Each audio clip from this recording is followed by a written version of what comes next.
Hey everybody, Garrett from Bear Arms. Going into Mequon, Wisconsin right now. Kind of an instance that happened just this past week. So we're here at AC Zuckerman.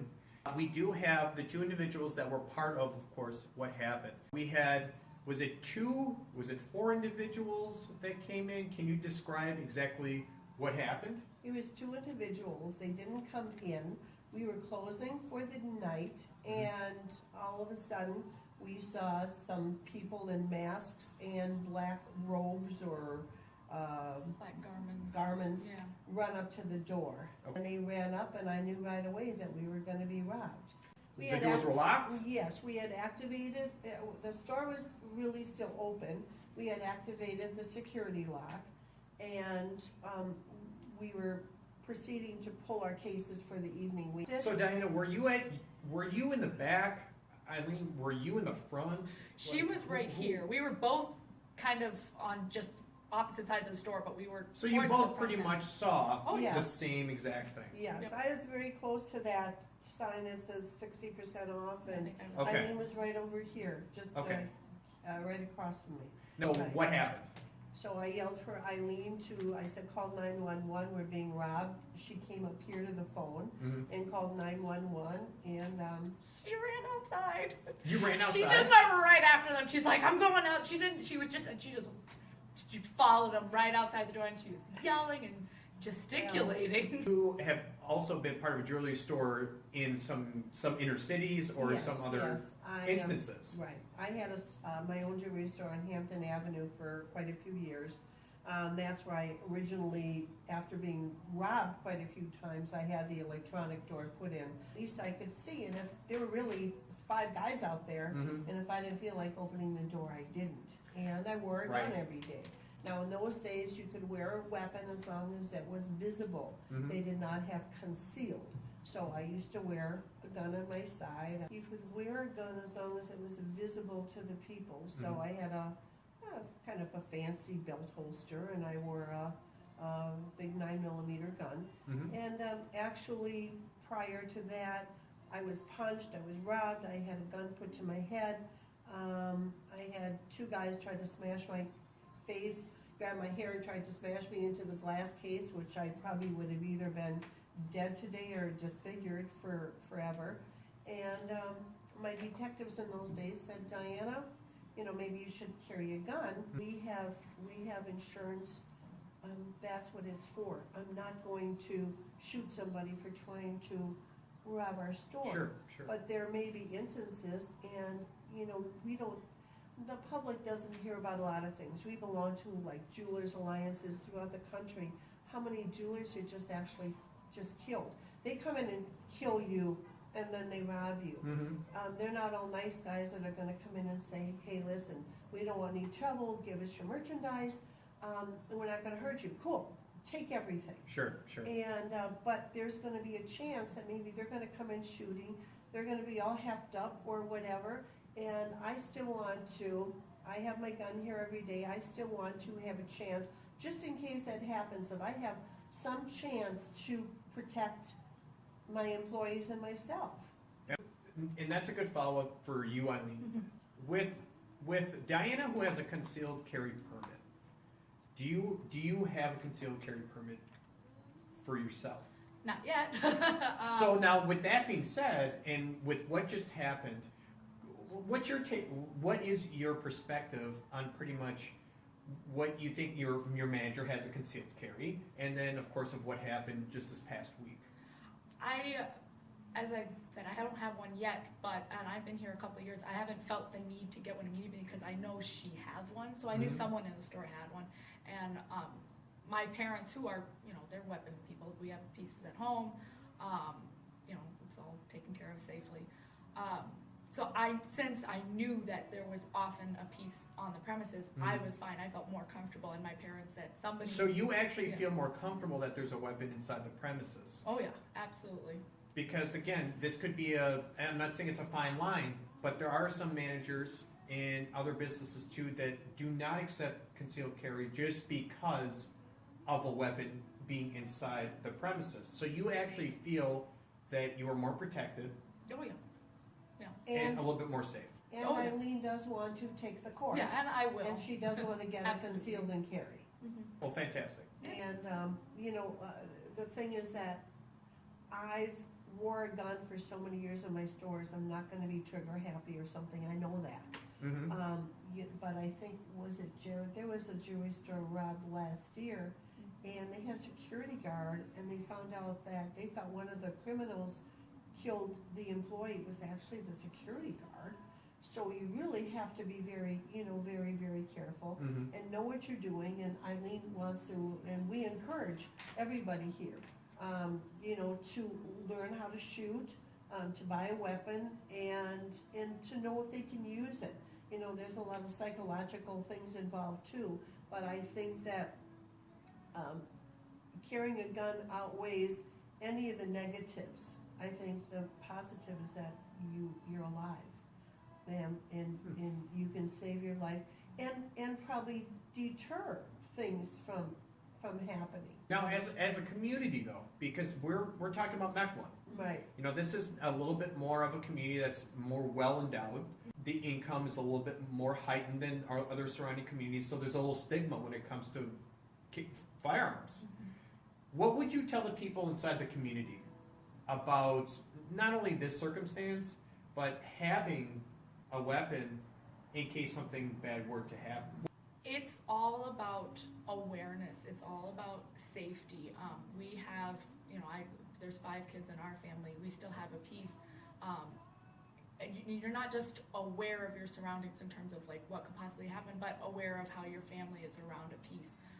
If you are careful, you will be fine. But it's common sense, which is, not plentiful usually anymore, but it's so basic. It's just common sense to be aware of normal gun safety. And Sure. I understand that would make a lot of moms nervous, but there's all kinds of things that make moms nervous. Car accidents, other accidents inside the home, gas explosions, things like that, Mhm. are 10 times worse. Mhm. This is extra, and you have more control over this, Mm-hmm. especially if you are prudent parents, prudent members of the community. You will be better for it, in my opinion.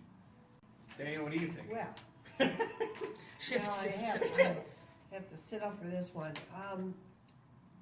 I live in Thiensville. I love Thiensville, Mequon community. I'm sorry, but I think people are kind of pretty much foolish here. I think they take things for granted, and they take safety for granted. Now, my take on things, and I try to look, if I'm a criminal, if I'm gonna do a home invasion, am I gonna do a home invasion in some poor area where chances are they're really not gonna have much for me to get? Mm-hmm. Chances are, in the poorer areas, they actually have bigger guns than we do, and everybody has a gun. Most of them are probably Saturday night specials and throwaways, but they still have a firearm. Mm-hmm. And I says, or am I gonna come out to places like this where everybody has cash, jewelry, expensive electronics and things like that? Again, not everybody has to conceal and carry. My son was brought up around guns because I've always had them, and my father always had them. You teach them respect also, and Mhm. say that this is critical, and if you bring your children up right, you don't have to worry about them flashing guns. If I'm gonna live to see that, I'm not sure if it's gonna be in a couple of years. It's progressively getting worse every single year, and the things that you read about on the news and things like that. It's our Second Amendment right, and to bear arms, and I think people should, but again, they have to have the proper training.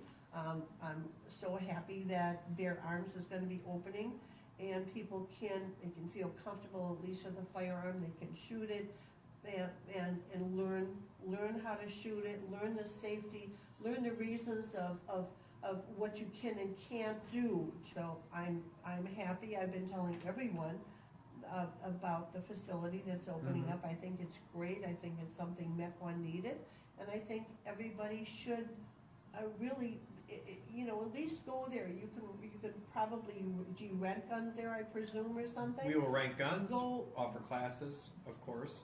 Go there, take the class, get your concealed and carry, but at least if nothing else, like I say, I think everyone should have a firearm at home and know how to use it. My last question, thank you. My last question actually to Eileen, what would be going through your mind if you didn't have anything in here? Would your perspective of what happened be flaunted? Would you do something different? What's your take on it if she did not actually have something protect you and you in this business? Well, first off, Diana is, you know, she's a big proponent of safety in general. So I've always felt safe here because we've had good safety measures. In terms of if we hadn't had a piece on the store, I would have been more scared. I think the whole thing would have been like, because when they came to the door, I thought, Diana's here, we have protection. You know, there's like 600 other thoughts flying through your mind at the moment. But maybe I took it for granted that how safe I felt and why this whole thing has actually been okay. You know, it kind of hit me a little bit later when I got home that I was like, oh my gosh. But in terms of like recovering from the incident, we were pretty heightened, pretty aware of our surroundings, and I don't know. I think with the knowledge, if I didn't have the knowledge that she had the piece, I think I would have been much more shaken up, and it would have been an uglier experience for me personally. Yeah. And if I can just add, our boss, Anna Zuckerman, that owns the store, she lives in Florida and here. And she was in Florida, of course, when this happened, and she comes back to both places. But she said she is encouraging everybody here to get a concealed and carry. And she's happy. She's always been happy that I've had a weapon here. Always. She's never been against it. I said I know how to shoot. I'm not I'm a hothead, but I'm not going to shoot somebody. And things like that. So she's all for it too. And I'm sure that you know, when she comes back, she will probably enjoy going and shooting is nice. It's a social release also. Sure. I mean, I went target practicing for years in Milwaukee, and I just don't want to drive that far. And it's just a nice, like for me, it's a recreational thing. Some people play golf. I like to shoot, and that's what we're trying to do here. Yes, and for the reason I'm not on camera, I'm very much camera shy, but I'm not gun shy. That's all. So. That's all we need. That's all we need. Again, I want to thank both you guys, you know, for doing this. It's a great story just because A, you're okay, B, nothing was taken, and then C, the entire community needs to understand that this was an event, it was females only. This was with both females. So again, when you guys came to terms with security, measuring what exactly was happening, and assessing the situation, A+ for everything. So that's thanks to her. I mean, you both, again, her you too. both communicated. Eileen was I read the wonderful. story, and you guys did exactly what proper protocol takes on securing each other, the safety, and of course, your store.